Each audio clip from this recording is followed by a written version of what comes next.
होता कि तुम खूनी हो, मगर ऐसा क्या हुआ जिसने तुम्हें इतना बड़ा अपराध करने पर मजबूर कर दिया? ना गजरे की धार, ना मोतियों के हार, उड़े खुशबू जब चले, बोले तो बजे।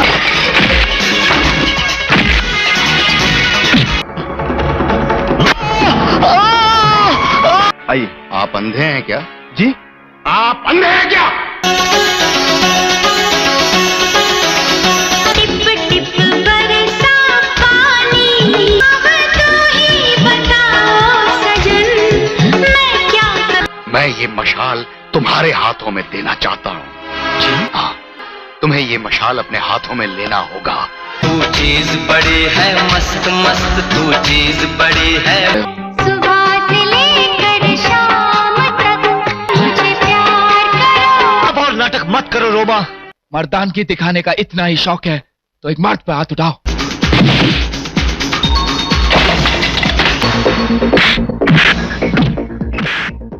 दोस्तों, आज के समय आपने कई लोगों को ये जरूर बोलते हुए सुना होगा कि भाई वो फिल्म देखो, वो क्या गजब की मास एक्शन फिल्म है। और उसको थिएटर में देखते टाइम पर तो बिल्कुल मजा ही आ गया था, जब लोग बिल्कुल सीट पर खड़े होकर सीटियां और तालियां बजा रहे थे। और उस फिल्म ने थिएटर में कितना मजा दिलाया था। आपको बता दें कि लोगों के इमोशंस आज भी वैसे ही हैं जैसे कि 90s में थे। बस अंतर यह है कि उस समय फिल्मों के लिए मास और मसाला जैसे टर्म बहुत ज्यादा पॉपुलर नहीं थे, लेकिन इस तरह की फिल्में तब भी बन रही थीं। और 90s में जब लोगों को अपने दोस्तों को या अपने कुछ खास लोगों को ऐसी फिल्में रिकमेंड करनी होती थी तो लोग उनसे बस ये बोलते थे कि भाई मोहरा जाकर देख लो, क्या गजब की फिल्म बनी है। तो उस समय लोगों के बीच में फिल्म मोहरा का इतना ज्यादा क्रेज था। काश कहीं ऐसा होता, एक टूट भी जाता इश्क में तो। इस बार मैं 1 सेकंड का 1000 रुपया लूंगा। तन में प्यार भरा और तन में प्यार। उस समय आलम यह था कि जब फिल्म मोहरा रिलीज भी नहीं हुई थी, इसकी केवल ऑडियो कैसेट से रिलीज हुई थी। और जब लोगों ने फिल्म के गाने सुने तो लोग इसके फैन हो गए और उसी समय से मोहरा ने धीरे धीरे लोगों के दिलों में अपनी जगह बनानी शुरू कर दी थी। डूबा दरिया में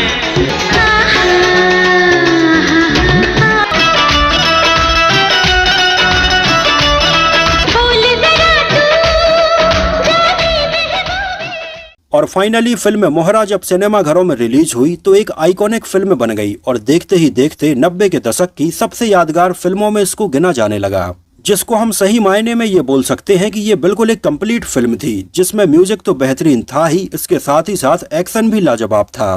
फिल्म की कहानी भी बेहतरीन थी, जहां पूरी फिल्म के दौरान एक थ्रिल तो बना ही रहता है, लेकिन इसके आखिरी में बिल्कुल कहानी को घुमा देने वाला सस्पेंस था। फिल्म मोहरा में सुनील शेट्टी के बनियान में दिखने वाले हैवी मसल्स हों या फिर इसमें अक्षय कुमार का किरदार इंस्पेक्टर अमर सक्सेना हो, टिप टिप वर्षा पानी में भीगी हुई रवीना टंडन का पीली साड़ी पहने हुए ये हॉट लुक हो, या फिर इसमें जिंदाल का लुक हो, या सुनील शेट्टी और पूनम झाबर के ऊपर फिल्माया गया गाना ना कजरे की धार हो, या फिर जिब्रान यानी कि रजा मुराद और टायसन यानी कि गुलशन ग्रोवर का रोल हो, या फिर इसमें इंस्पेक्टर काशीनाथ साहू के तौर पर परेश रावल का ये रोल हो जो हर सेकंड के पैसे चार्ज करते हैं। फिल्म मोहरा को जो चीज बाकी फिल्मों से अलग बनाती है वो ये है कि कई फिल्में ऐसी होती हैं जिनमें केवल गाने अच्छे होते हैं, कुछ फिल्मों में हीरो अच्छे होते हैं, कुछ फिल्मों की कहानी अच्छी होती है और कुछ फिल्मों की लोकेशंस अच्छी होती है। लेकिन फिल्म मोहरा ऐसी गिनी चुनी फिल्मों में से एक रही जिसने अपने हर डिपार्टमेंट में टॉप किया, चाहे एक्शन हो, इसका डायरेक्शन हो, इसके गाने हो, सिनेमेटोग्राफी हो, लोकेशंस हो, हीरो हीरोइन हो, उनके कॉस्ट्यूम्स हो, विलेन हो, बैकग्राउंड म्यूजिक हो, एडिटिंग हो, मतलब हर चीज बिल्कुल टॉप नॉच थी। मैं किसी खास काम से आया था। क्या मैं पूछ सकता हूँ वो खास काम क्या है? ये मेरा जाती मामला है। रास्ता छोड़ दो इंस्पेक्टर, तुम बेकार में मुझे परेशान कर रहे हो।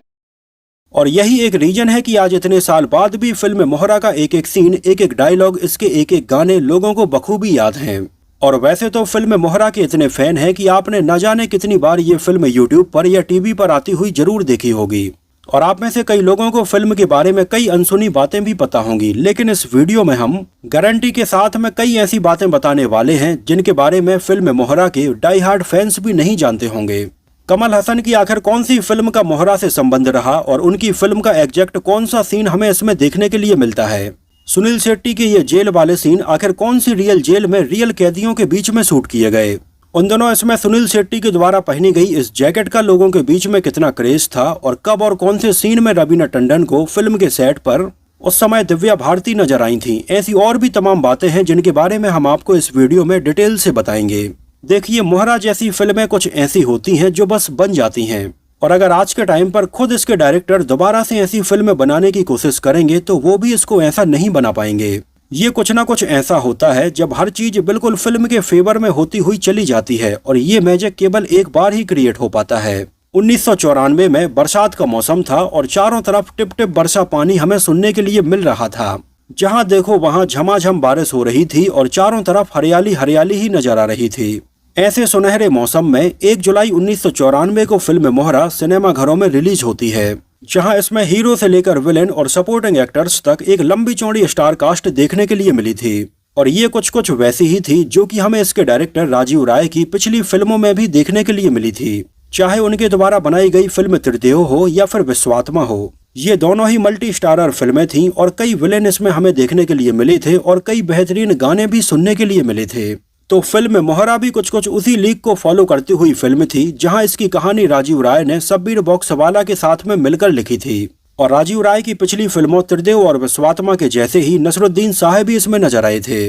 उनके अलावा आज के जमाने के सुपरस्टार लेकिन उस समय के बिल्कुल न्यू कमर एक्टर अक्षय कुमार और सुनील शेट्टी भी नजर आए थे, जिनकी उस समय तक 4-5 फिल्में रिलीज हो चुकी थीं, लेकिन जब इन्होंने मोहरा को साइन किया था उस समय ये बिल्कुल नए थे।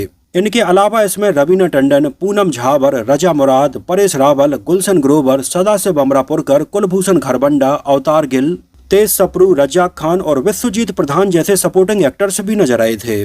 राजीव राय के पिता गुलशन राय ने अपनी प्रोडक्शन कंपनी त्रिमूर्ति फिल्म्स प्राइवेट लिमिटेड के बैनर तले इसको प्रोड्यूस किया था और फिल्म को एडिट भी राजीव राय ने ही किया था। फिल्म का बेहतरीन म्यूजिक कंपोज किया था विजू शाह ने, जो राजीव राय के लिए इसके पहले त्रिदेव और विश्वात्मा का म्यूजिक भी कंपोज कर चुके थे, जहां इसके म्यूजिक एल्बम में गानों के सारे वर्जन्स को मिलाकर टोटल 9 गाने रखे गए थे। और उन दिनों फिल्म मोहरा का एक गाना सुपरहिट रहा था और इन गानों के अलावा इसका बैकग्राउंड म्यूजिक भी लोगों ने बहुत पसंद किया।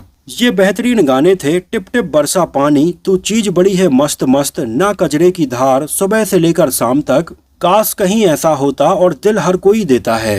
इन गानों के लिरिक्स लिखे थे आनंद बख्शी साहब और इंडिवर ने, और इन गानों में अपनी आवाजों का जादू बिखेरा था पंकज उदास, साधना सरगम, कुमार सानू, उदित नारायण, अलका याग्निक और कविता कृष्णमूर्ति ने। और उन दिनों फिल्म मोहरा के म्यूजिक एल्बम की पॉपुलैरिटी का आलम ये था कि आप ये समझो कि उस समय जिसके पास में भी डेक था, उन सब ने फिल्म मोहरा की ऑडियो कैसेट खरीदी ही खरीदी थी।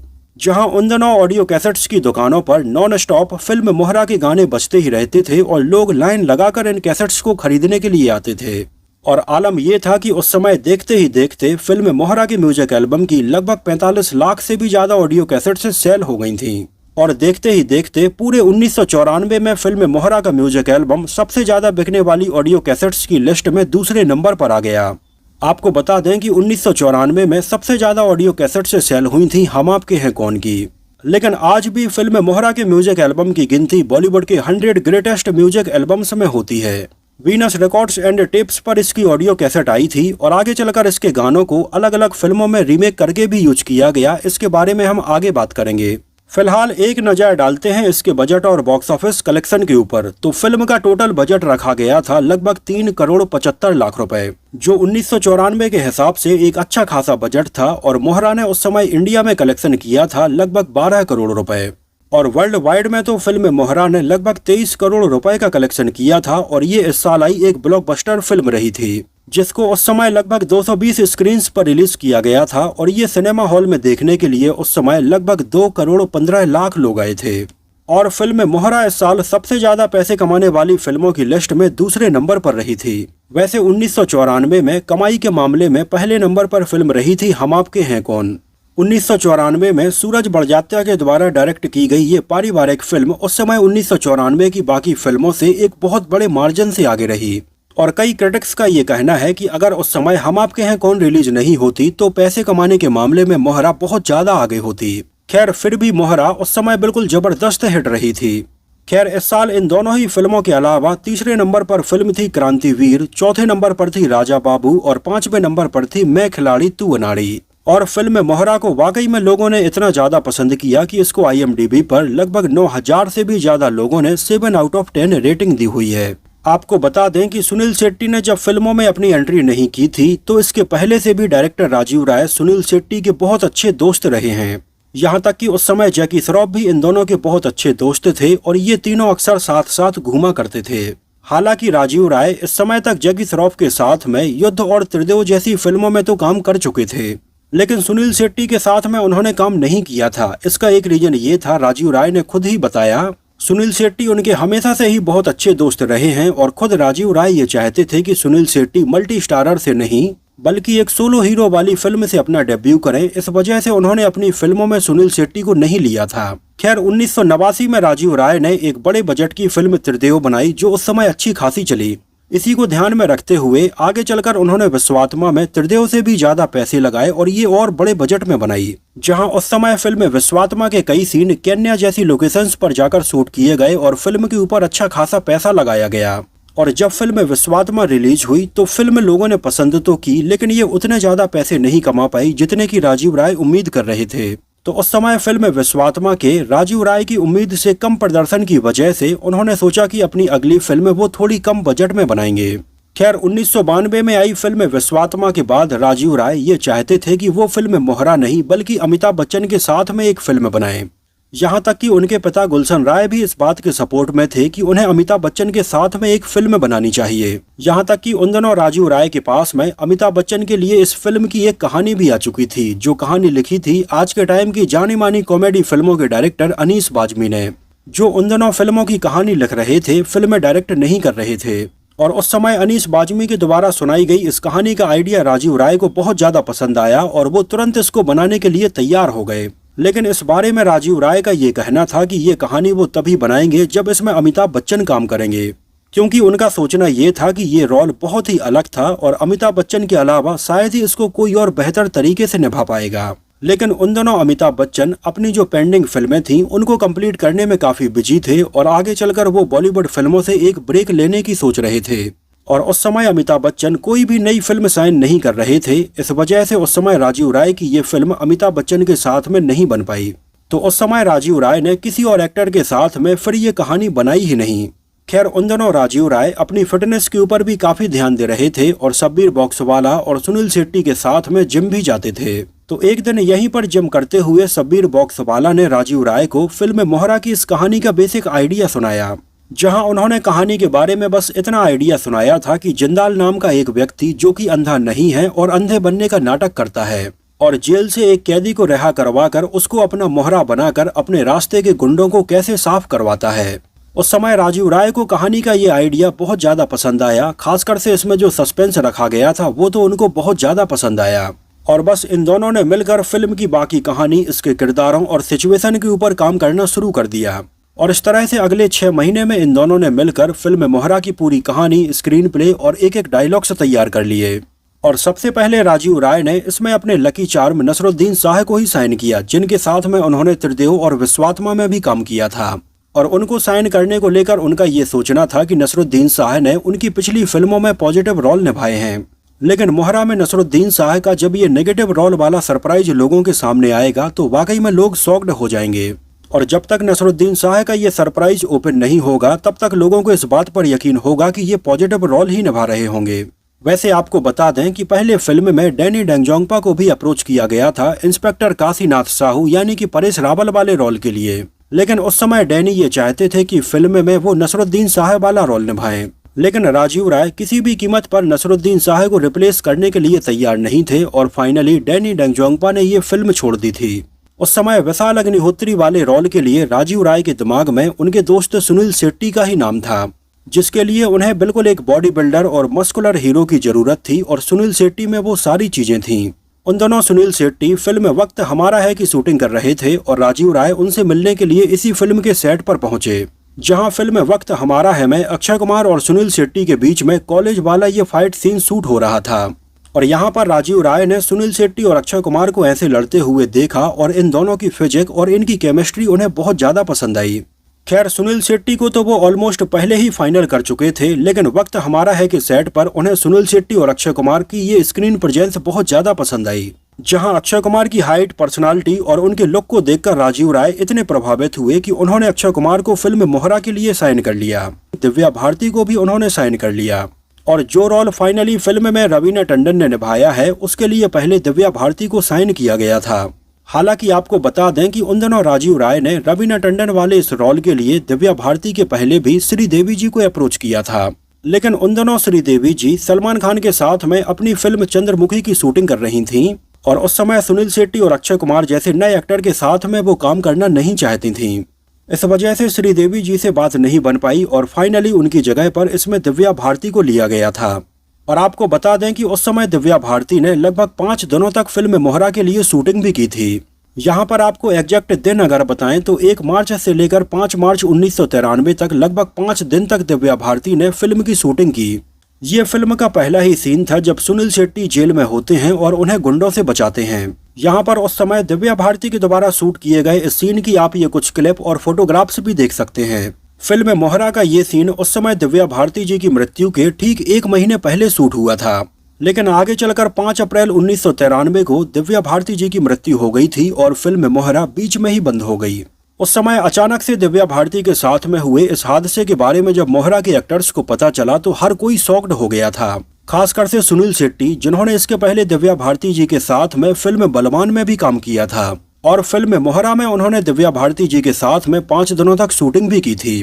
खैर, दिव्या भारती जी की अचानक से हुई मृत्यु के बाद में कई दिनों तक इस बारे में विचार होता रहा कि उनकी जगह पर किसको साइन किया जाए।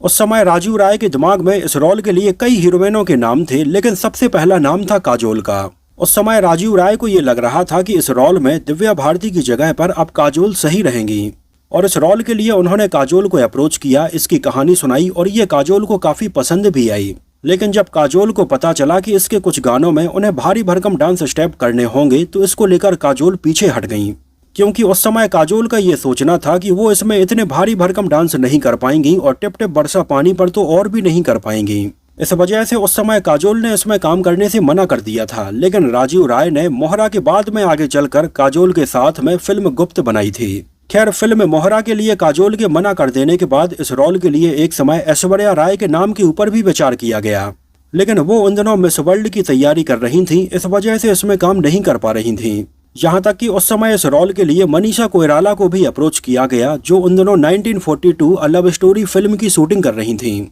मनीषा कोइराला को फिल्म की कहानी और अपना किरदार काफी पसंद आया और वो इसमें काम करने के लिए तैयार होने वाली थी। लेकिन उस समय राजीव राय को ऐसी हीरोइन चाहिए थी जो तुरंत उनकी फिल्म के लिए शूटिंग स्टार्ट कर दे, लेकिन उस समय Manisha Koirala 1942 a love story film की शूटिंग में बिजी थी और कई महीनों तक इसकी शूटिंग और चलने वाली थी। खैर, उस समय राजीव राय ने मनीषा कोइराला को फिल्म के लिए मना तो नहीं किया, लेकिन वो और दूसरी एक्ट्रेस की तलाश भी करते रहे और बाद में फाइनली उनकी तलाश जाकर पूरी हुई रवीना टंडन के ऊपर, जो उसके पहले तक कई फिल्मों में काम कर चुकी थीं, लेकिन उनकी कुछ फिल्में फ्लॉप भी रही थीं और उनके ऊपर एक फ्लॉप एक्ट्रेस का टैग भी लग चुका था। लेकिन राजीव राय को रवीना टंडन का लुक काफी पसंद आया और उन्हें लगा कि रवीना टंडन के ऊपर ये किरदार बिल्कुल सही बैठेगा। इस वजह से उन्होंने रवीना टंडन को इसके लिए साइन किया और इसमें रवीना टंडन के ऊपर फिल्माए गए गानों को लोगों ने काफी पसंद किया और उनकी एक्टिंग भी लोगों को बहुत पसंद आई। खासकर से इसके कई सीन में रवीना टंडन अपने मुंह में एक चिंगम डालकर जब डायलॉग बोलती हैं तो वो लोगों को काफी पसंद आया। और बस आलम यह था कि 1994 में रवीना टंडन की दिलवाले, मोहरा और आतिश जैसी फिल्में रिलीज हुई और वो बॉलीवुड की टॉप एक्ट्रेस में गिनी जाने लगीं। उस समय फिल्म मोहरा की शूटिंग रवीना टंडन के साथ में शुरू भी हो गई, लेकिन मनीषा कोइराला को अभी ये पता ही नहीं था। उन्हें उस समय तक भी ये लग रहा था कि राजीव राय शायद उनके लिए इंतजार करेंगे और वो इसमें काम करेंगी। लेकिन फाइनली जब मनीषा कोइराला को सच्चाई का पता चला तो उन्हें काफी बुरा लगा था। लेकिन आपको बता दें कि फिल्म मोहरा के बाद आगे चलकर गुप्त में राजीव राय ने मनीषा कोइराला को साइन किया था। मोहरा में रवीना टंडन को अक्षय कुमार के अपोजिट साइन किया गया, लेकिन अभी भी सुनील शेट्टी के अपोजिट एक हीरोइन की तलाश जारी थी, जहां इसके लिए राजीव राय ने कई हीरोइनों का स्क्रीन टेस्ट लिया, ऑडिशन लिए। इनमें जूही चावला और भाग्यश्री जैसी हीरोइनें भी शामिल हैं, लेकिन राजीव राय को इनमें से कोई भी हीरोइन पसंद नहीं आ रही थी। इस किरदार के लिए उन्हें बिल्कुल एक सिंपल साड़ी पहने हुए हीरोइन की जरूरत थी। खैर, उन्हीं दिनों राजीव राय ने पूनम झावर का साड़ी पहने हुए एक एड देखा और पूनम झावर उन्हें बहुत पसंद आई। सिंपल लुक, कम मेकअप और साड़ी पहने हुए उन्हें लड़की चाहिए थी और पूनम झावर के ऊपर जाकर उनकी तलाश खत्म हुई। जिन्होंने मोहरा के पहले कुछ एड में काम किया था और 2 लो बजट की फिल्मों में भी काम किया था। इनमें से पहली फिल्म थी तिलक और दूसरी थी अंधा इंतकाम। जिन दोनों ही फिल्मों में उन्होंने तपस्या के नाम से अपना करियर स्टार्ट किया था, लेकिन फिल्म मोहरा के टाइम पर उन्होंने अपना रियल नाम पूनम झाबर ही रख लिया।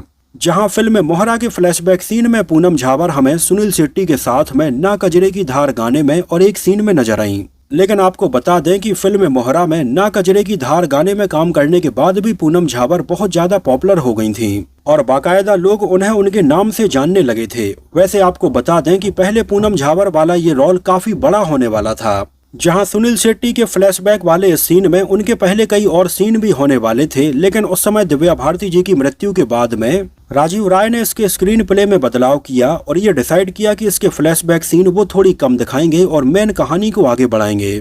इस वजह से फाइनल फिल्म में हमें पूनम झाबर का केवल एक गाना और एक सीन ही देखने के लिए मिल पाया। खैर आपको बता दें कि उस समय फिल्म मोहरा की शूटिंग के टाइम पर सुनील शेट्टी और पूनम झाबर के बीच में सब कुछ अच्छा नहीं चल रहा था और पूनम झाबर के साथ में फिल्म कंप्लीट करने के बाद में सुनील शेट्टी उन्हें दोबारा से आज तक कभी मिले ही नहीं। इस बारे में खुद पूनम झाबर ने अपने एक इंटरव्यू में जिक्र किया था कि पता नहीं सुनील शेट्टी उनकी कौन सी बात से इतना बुरा मान गए हैं कि आगे चलकर ना तो उन्होंने उनके साथ में कभी बात की है और ना ही किसी फिल्म में काम किया है। यहाँ तक कि पूनम झाबर ने बताया कि जब वो फिल्म मोहरा में साड़ी पहने हुए नजर आईं तो बाकी लोगों को लगा कि शायद इनकी इमेज ऐसी ही है। इस वजह से आगे चलकर पूनम झाबर को और ज्यादा फिल्मों में काम नहीं मिला और ना वो फिल्मों में ज्यादा बोल्ड रोल कर पाईं। खैर आगे चलकर पूनम झाबर हमें कुछ और लो बजट फिल्मों में नजर तो जरूर आईं, लेकिन आज भी उन्हें फिल्म मोहरा में ना कजरे की धार गाने के लिए ही याद किया जाता है। वैसे आपको बता दें कि आगे चलकर पूनम झाबर को आपने फिल्म ओ माई गॉड में गोपी मैया के रोल में देखा होगा, लेकिन वो इतनी अलग थी कि शायद ही उन्हें आप पहचान पाए होंगे। मोहरा एक ऐसी फिल्म रही जिसमें पहली बार सुनील शेट्टी, अक्षय कुमार और परेश रावल ये तीनों हमें एक साथ नजर आए थे और इसके बाद इन तीनों की केमिस्ट्री को लोगों ने इतना ज्यादा पसंद किया कि ये तीनों हमें साथ में कई फिल्मों में नजर आए। इसके अलावा अक्षय कुमार और सुनील शेट्टी की वक्त हमारा है के बाद आई ये दूसरी फिल्म थी, जहां इन दोनों ही एक्शन हीरो की जोड़ी को लोगों ने पर्दे पर बहुत ज्यादा पसंद किया और आगे चलकर इन दोनों ने साथ में लगभग 11 फिल्मों में एक साथ काम किया। इसके अलावा रवीना टंडन और अक्षय कुमार की भी साथ में आई ये पहली फिल्म थी। जहां फिल्म मोहरा के सेट पर तो इन दोनों के बीच में ऐसा कुछ भी नहीं था, लेकिन मोहरा की शूटिंग खत्म होने के बाद अक्षय कुमार और रवीना टंडन अक्सर एक दूसरे के साथ में देखे जाने लगे थे और इन दोनों के बीच में अफेयर चलने लगा था। जहां उस समय रवीना टंडन और अक्षय कुमार ये दोनों ही कई फिल्मी पत्रिकाओं को दिए गए अपने इंटरव्यूज में अपने इस रिश्ते को एक्सेप्ट कर चुके थे, लेकिन आगे चलकर इन दोनों का भी ब्रेकअप हो गया था और अक्षय कुमार ने ट्विंकल खन्ना से शादी कर ली थी। फिल्म का एक बेहतरीन गाना टिप टिप बरसा पानी वर्सोवा की एक रियल अंडर कंस्ट्रक्शन बिल्डिंग में शूट किया गया था, जो बिल्डिंग आज बनकर तैयार हो चुकी है और कई लोग इसमें रहते हैं, लेकिन उस समय ये बिल्डिंग बन रही थी। आपको बता दें कि बारिश में रवीना टंडन और अक्षय कुमार के ऊपर ये गाना शूट किया जा रहा था और रवीना टंडन ने एक येलो कलर की साड़ी पहनी हुई थी। राजीव राय चाहते थे कि ये गाना पर्दे पर काफी हॉट लगे, कुछ वैसा ही जैसा कि मिस्टर इंडिया का गाना काटे नहीं कटते शूट किया गया था, जिस गाने को अनिल कपूर और श्रीदेवी जी के ऊपर शूट किया गया था और इसमें श्रीदेवी जी नीले कलर की साड़ी पहने हुए नजर आती हैं। तो इसी को ध्यान में रखते हुए रवीना टंडन और अक्षय कुमार के ऊपर इस हॉट गाने को शूट किया गया। वैसे आपको बता दें कि जिस समय इस गाने की शूटिंग के लिए रवीना टंडन आई थी उस समय उन्हें काफी तेज फीवर आ रहा था, लेकिन इसके बावजूद भी रवीना टंडन ने शूटिंग के लिए मना नहीं किया और इतने बुखार में ही इस गाने को कंप्लीट किया। और वाकई में जब ये गाना फिल्म देखते टाइम पर लोगों ने बड़े पर्दे पर देखा तो कसम से सिनेमा घर में आग लग गई थी। गाने की पॉपुलैरिटी का आलम ये था कि आगे चलकर रोहित शेट्टी ने अक्षय कुमार के साथ में आई अपनी फिल्म सूर्यवंशी में भी इस गाने को दोबारा से रखा था, जहां इसमें अक्षय कुमार तो हमें नजर आए ही थे, लेकिन उनके साथ में कैटरीना कैफ बारिश में भीगती हुई नजर आई थी। फिल्म मोहरा में अक्षय कुमार और रवीना टंडन के ऊपर टिप टिप बरसा पानी के अलावा एक और बेहतरीन गाना तू चीज बड़ी है मस्त मस्त भी फिल्माया गया था और ये गाना भी लोगों के बीच में बहुत पॉपुलर हुआ था।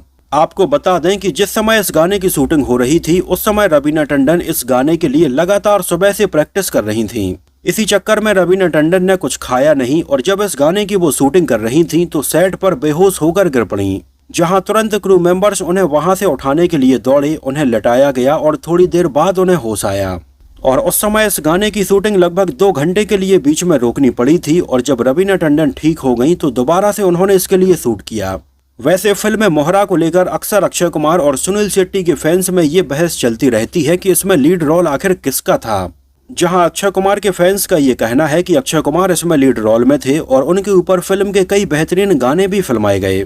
तो वहीं सुनील शेट्टी के डाई हार्ड फैंस का ये कहना है कि भले ही फिल्म में सुनील शेट्टी के ऊपर केवल एक गाना शूट किया गया हो, लेकिन फिल्म का जो टाइटल रखा गया था मोहरा, वो सुनील शेट्टी के किरदार को ध्यान में रखकर ही लिखा गया था। खैर, इन दोनों के फैंस के बीच में ये बहस सालों से चली आ रही है और लगातार पता नहीं कितने सालों तक और चलती भी रहेगी। लेकिन इस बात में भी डाउट नहीं है कि इसमें चाहे अक्षय कुमार हो या फिर सुनील शेट्टी, दोनों ने ही जबरदस्त काम किया है। लेकिन आपको बता दें कि उस समय जाने माने एक्टर अनिल कपूर ने अक्षय कुमार और सुनील शेट्टी इन दोनों को लेकर एक काफी कंट्रोवर्शियल बात बोली थी। जब अनिल कपूर ने जगह जगह पर फिल्म मोहरा के पोस्टर्स के ऊपर अक्षय कुमार और सुनील शेट्टी की फोटो देखी, तो उस समय अनिल कपूर ने यह बोला था कि क्या सनी देओल और जैकी श्रॉफ जैसे एक्टर्स नाश्ते पर चले गए थे।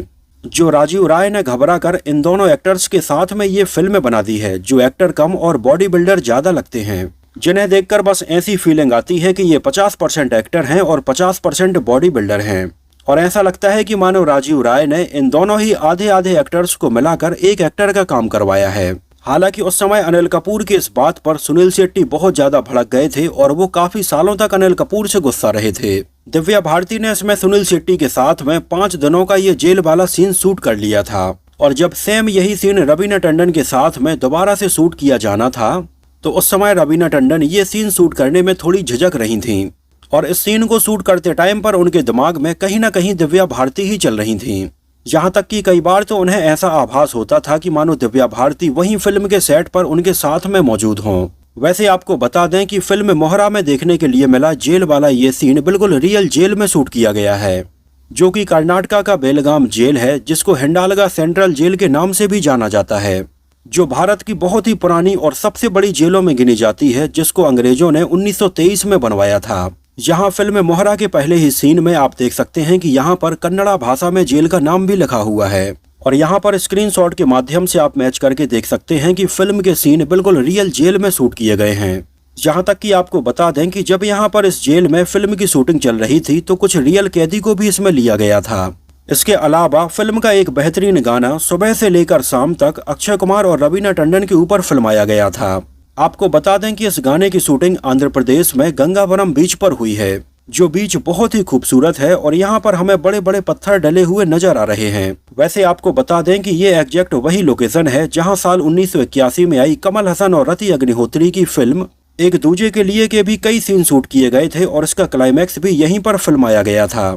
यहाँ तक कि इस पत्थर के ऊपर जहाँ पर ये लोग अपना नाम सपना और वासु लिखते हैं, वो हमें फिल्म मोहरा के इस गाने के बैकग्राउंड में नजर आता है। इसके अलावा फिल्म के कई scene film city, Filmistan, Filmalaya studio, Kamalistan studio, Mayur Mahal, Mukesh mill, Sea Princess hotel, Elphinstone school, इसके अलावा फिल्म का गाना ना कजरे की धार गुजरात में सिलवासा के एक बहुत ही खूबसूरत गार्डन में शूट किया गया है, जिस गार्डन में 90s की न जाने कितनी फिल्मों के गानों की शूटिंग हो चुकी है।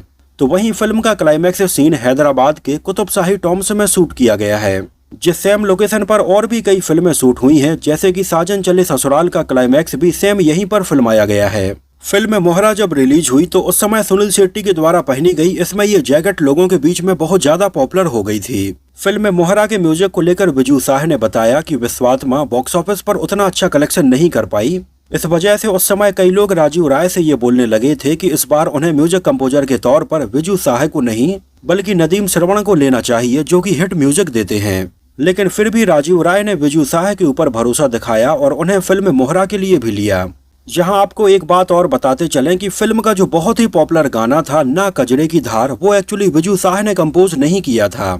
इस गाने को ओरिजिनली 1970 के आसपास कल्याण जी और आनंद जी ने कंपोज किया था, जहां मुकेश की आवाज में इस गाने को रिकॉर्ड किया गया था। लेकिन इस गाने को उस समय किसी भी फिल्म में यूज नहीं किया गया था और तब से ये गाना कल्याण जी आनंद जी के पास में ऐसे ही रखा हुआ था। यहाँ पर आपको बता दें कि कल्याण जी के बेटे हैं विजू शाह और विजू शाह ने ये गाना पहले कई बार सुना हुआ था। उन्हें ये गाना और इसकी धुन काफी पसंद आई थी और विजू शाह ये चाहते थे कि वो इस गाने को फिल्म मोहरा में यूज करें। इस गाने को विजू शाह ने राजीव राय को सुनाया तो इस गाने के लिरिक्स तो उन्हें पसंद आए, लेकिन इस गाने का म्यूजिक काफी स्लो था और उन्हें ये भी समझ में नहीं आ रहा था कि इस गाने को वो अपनी फिल्म में कहाँ यूज करेंगे। खैर बाद में जब इस गाने को राजीव राय ने अपनी फिल्म में रखने का फैसला किया तो इस गाने को दोबारा से रिक्रिएट किया गया, जहां इसके म्यूजिक में थोड़ी और बीट्स जोड़ी गई और इसको नए जमाने के हिसाब से बनाया गया और इसके लिरिक्स में भी थोड़ी बदलाव किए गए। वैसे आपको बता दें कि इस गाने के लिरिक्स को बदलने के लिए भी इंदिवर को बुलाया गया था और जब इंदिवर ने ये गाना पढ़ा तो उन्होंने विजू साह से बोला कि वाह कितना बेहतरीन गाना लिखा है, ये किसने लिखा है। तो विजू साह ने बताया कि ये गाना भी आपने ही लिखा था। एक्चुअली उस समय तक इंदिवर ये भूल चुके थे कि इस गाने को उन्होंने ही लिखा था और बाद में इंदिवर ने इसके लिरिक्स में थोड़ी बदलाव किए और इसको फिल्म मोहरा के लिए बनाया। इसके अलावा फिल्म का एक और बहुत ही पॉपुलर गाना तू चीज बड़ी है मस्त मस्त भी उस्ताद नुसरत फतेह अली खान साहब की एक बहुत ही पॉपुलर कव्वाली से इंस्पायर्ड है। ये कव्वाली थी दम मस्त कलंदर और इसी से इंस्पायर्ड होकर विजू साह ने ये गाना बनाया था। वैसे आपको बता दें कि इस गाने को पहले हिंदी में बनाने के लिए राइट्स शाहरुख खान ने खरीदे थे, लेकिन वो अपनी फिल्म में इस कव्वाली के ऊपर कोई गाना रख पाते कि इसके पहले ही मोहरा का ये गाना रिलीज हो गया था। इस वजह से शाहरुख खान के पास में इस गाने के ऑफिशियल राइट्स होने के बावजूद भी उन्होंने कभी गाना नहीं बनाया।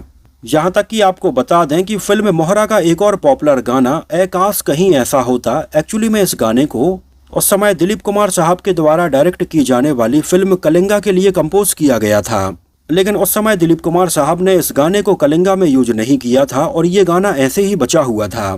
तो फाइनली इस गाने को फिल्म मोहरा में यूज किया गया था और ये भी हिट रहा था। यहाँ तक कि फिल्म के गाने तू चीज बड़ी है मस्त मस्त को आगे चलकर साल 2017 में अब्बास मस्तान ने अपने बेटे की फिल्म मशीन में यूज किया था। इसके अलावा अगर देखा जाए तो फिल्म मोहरा का बैकग्राउंड म्यूजिक भी काफी हद तक टर्मिनेटर 2 जजमेंट डे के बैकग्राउंड म्यूजिक से इंस्पायर्ड था। यहाँ तक कि आपको बता दें कि इसमें नसरुद्दीन शाह का ये जो किरदार है जहाँ पर वो अंधे बनने का नाटक करते हैं, इसके पहले भी नसरुद्दीन शाह साल 1980 में आई फिल्म बेकसूर में सेम ऐसा ही रोल निभा चुके थे, जहां भी पूरी फिल्म के दौरान नसरुद्दीन शाह एक काला चश्मा और छड़ी लिए हुए नजर आते हैं और लोगों को लगता है कि वो अंधे हैं, लेकिन फिल्म बेकसूर के क्लाइमैक्स में ये राज खुलता है कि वो अंधे नहीं हैं। और सेम ऐसा ही रोल नसरुद्दीन शाह ने फिल्म मोहरा में भी निभाया था। इसके अलावा मोहरा में देखने के लिए मिले कई सीन और भी कई हॉलीवुड फिल्मों से लिए गए थे, जैसे इसके क्लाइमैक्स में देखने के लिए मिला सीन जब नसरुद्दीन शाह अक्षय कुमार को घुटने पर बैठने के लिए बोलते हैं और बोलते हैं कि अब अपने आप को चांटा मारो। एक्चुअली ये सीन हांगकांग की फिल्म हार्ड बॉइल्ड से कॉपी किया गया था।